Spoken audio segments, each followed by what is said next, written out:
The rain in Black Mud Canyon did not fall. It attacked. It turned the earth into a thick black soup that swallowed everything it touched.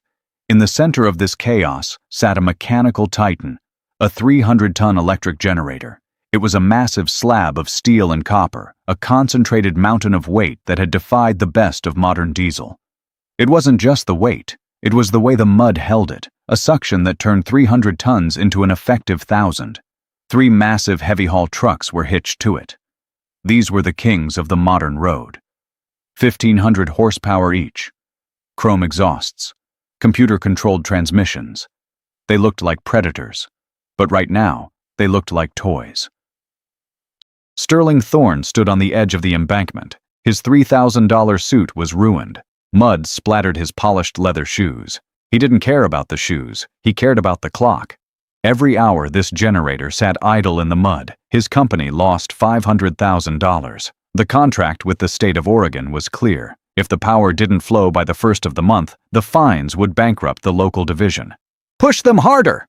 Thorne screamed into his radio. His voice was thin against the roar of the storm. Down in the pit, the lead driver shook his head.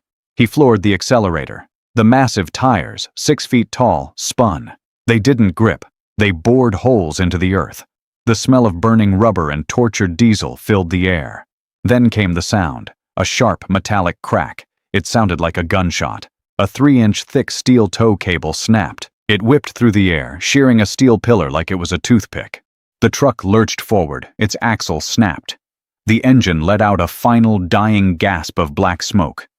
The driver climbed out, pale and shaking. He didn't need to say anything. The modern world had reached its limit. The heavy haulers were done. The engineers, with their PhDs and their simulations, stood in the rain, staring at their tablets. The screen showed red. Failure, total and absolute. "We need a heavy lift crane from Portland," one engineer shouted over the wind. "That's 4 days away," Thorne roared. "The road is washed out. No crane is getting through here. We move this now, or we all lose our jobs." He looked at the generator. It had sunk another 3 inches into the silt. It was becoming part of the canyon. Then, through the rhythmic thrum of the rain, a new sound emerged. It wasn't the high-pitched scream of a turbocharger. It wasn't the clean hum of an alternator. It was a slow, heavy beat. It was the heartbeat of a giant. A shape moved through the gray mist on the northern trail. It was slow, glacial. A plume of thick, oily black smoke rose straight up, unbothered by the wind. As it drew closer, the engineers began to squint. Then they began to laugh. It was a machine from a nightmare, or a museum. A 1917 Case steam tractor. It was a mountain of rusted iron and exposed gears. Its rear wheels were massive steel drums, nearly 8 feet tall, fitted with heavy diagonal cleats. The front wheels were thin, skeletal things. A long black chimney stood at the front, venting steam and soot. Behind the steering wheel, a simple iron ring, sat a man who looked like he had been forged in the same furnace as the tractor. Jedediah Walker. People called him Old Jed. He wore denim overalls, stiff with a century of grease. A flat cap pulled low over eyes that had seen 2 world wars and a dozen recessions. He didn't look at the engineers. He didn't look at the suits. He looked at the mud. He pulled a lever. The tractor groaned to a halt. The steam hissed, a white cloud blooming in the cold air. Jed climbed down. His boots hit the mud with a solid thud. He didn't slip. He walked with the heavy, deliberate pace of a man who knew exactly where the bedrock was. Sterling Thorne stepped forward, wiping mud from his forehead. He looked at the tractor. He looked at Jed.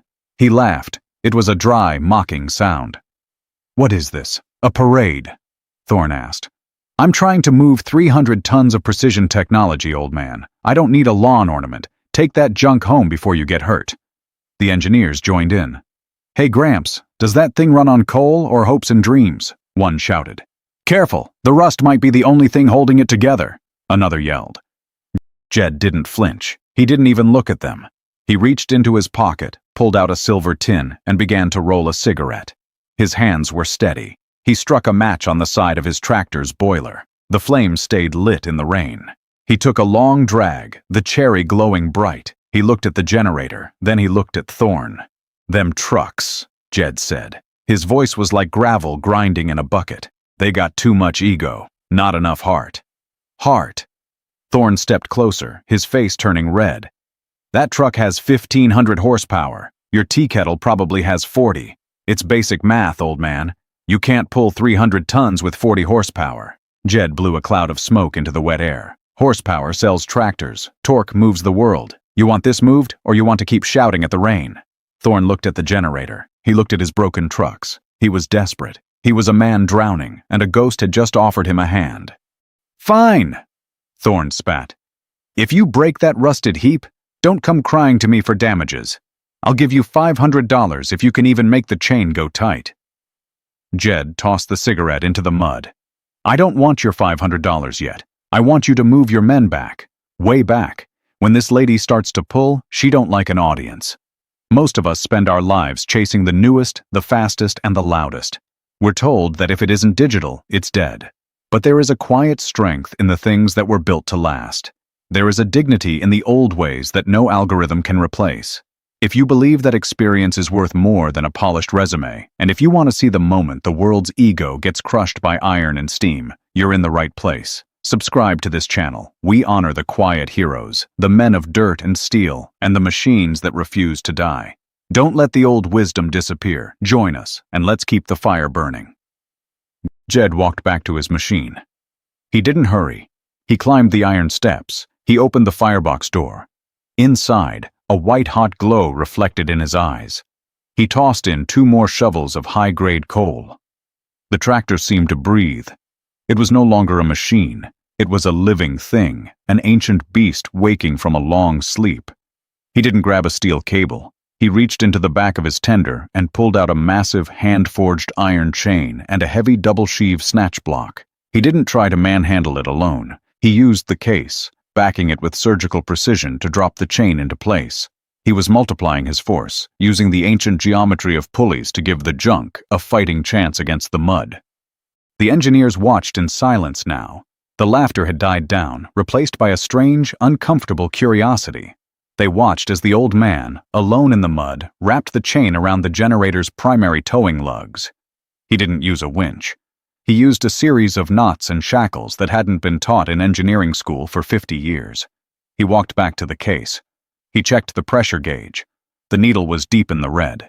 The safety valve was screaming, a thin plume of white steam shooting into the sky.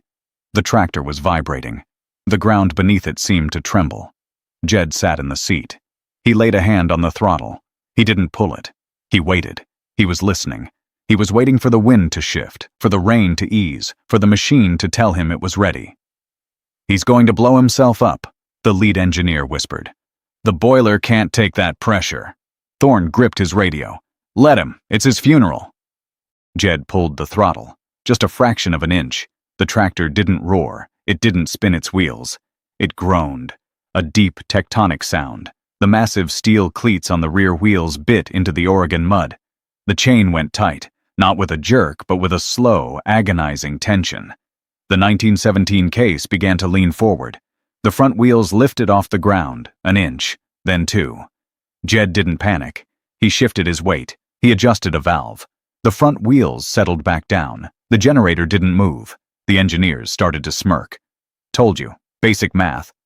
But Jed wasn't done. He reached down and pulled a second lever, the low gear engagement. This was where the magic of steam lived.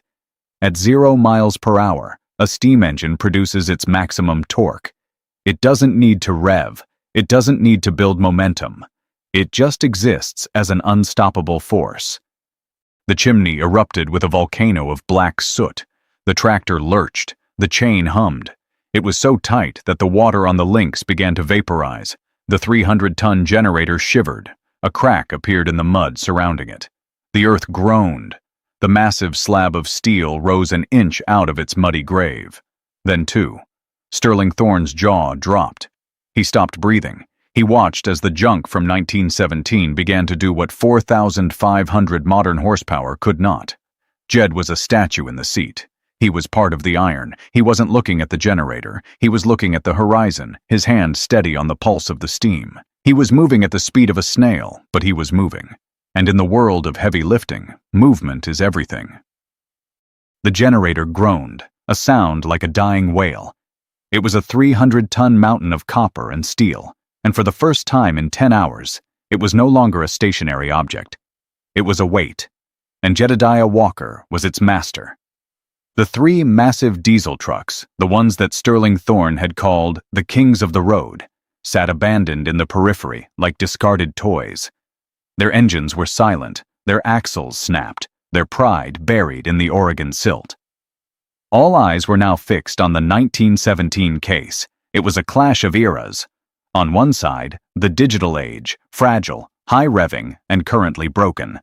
On the other, the age of fire and water, heavy, slow, and relentless. Jed didn't look back at the generator.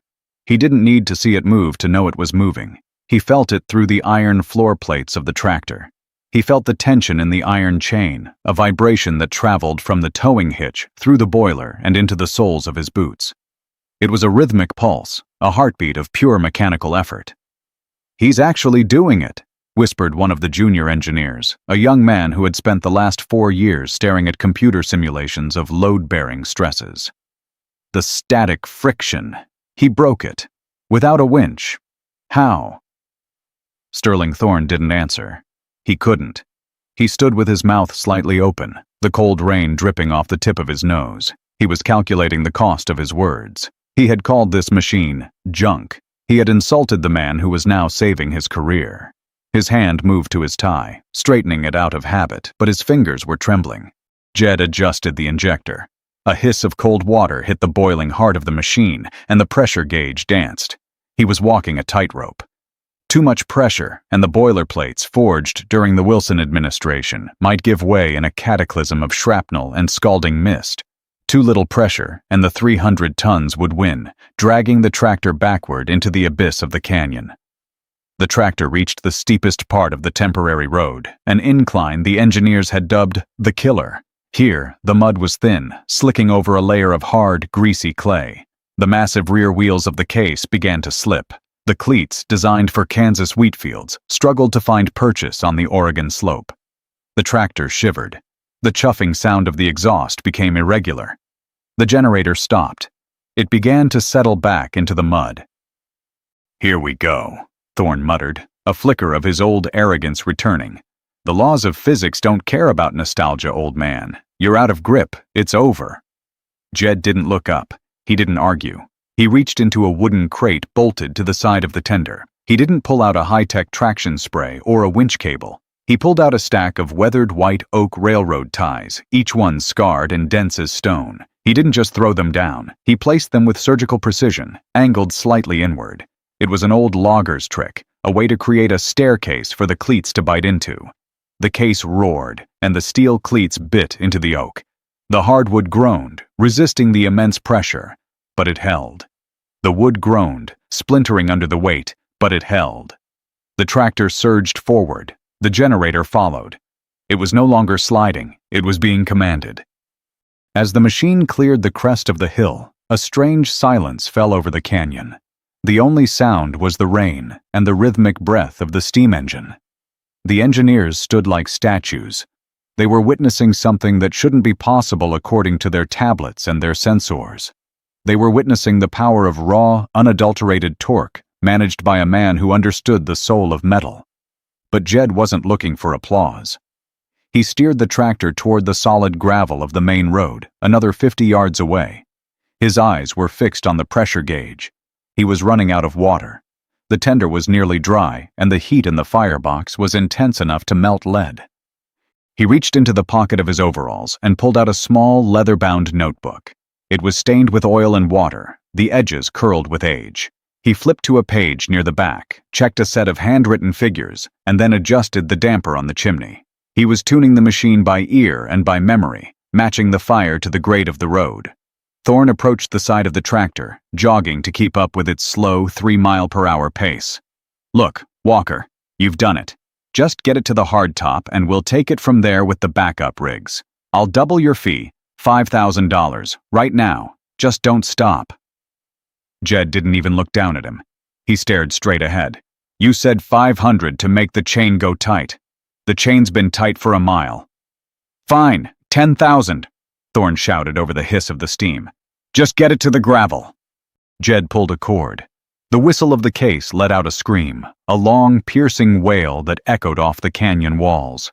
It was the sound of a century of forgotten labor finally having its say. It was the sound of the junk laughing back. We live in a world that wants to replace us. It wants to replace your hands with sensors, your intuition with data, and your history with a better version that comes in a plastic box. They tell you that once you reach a certain age, or once your tools get a little rust on them, you're obsolete. But they forget one thing. A machine is only as good as the man who knows its heartbeat. If you've ever been told you're past your prime, or if you believe that the old ways still have a place in this shiny, fragile world, then you are one of us. Subscribe to this channel. Not for the gadgets, but for the grit. Not for the new, but for the eternal. We're building a community of people who respect the weight of iron and the value of a man's word. Don't let the fire go out. Hit that subscribe button and stand with the giants of the past. The tractor finally reached the gravel of the main highway. The transition was smooth. The heavy cleats moved from the mud onto the stone with a rhythmic clack, clack, clack. The generator, now sitting on stable ground, seemed to lose its malice. It followed the case like a leashed dog. Jed brought the machine to a halt. He closed the throttle. He engaged the heavy iron brake. The silence that followed was heavy. The steam drifted lazily into the Oregon sky, turning pink in the fading light of the afternoon. Jed climbed down. He took out his tin, rolled another cigarette, and lit it. He leaned against the warm boiler, his back to the corporate empire he had just saved. Sterling Thorne scrambled up the embankment, followed by his flock of engineers. He was trying to regain his composure, wiping the mud from his silk tie. He pulled out a checkbook, his pen hovering over the paper.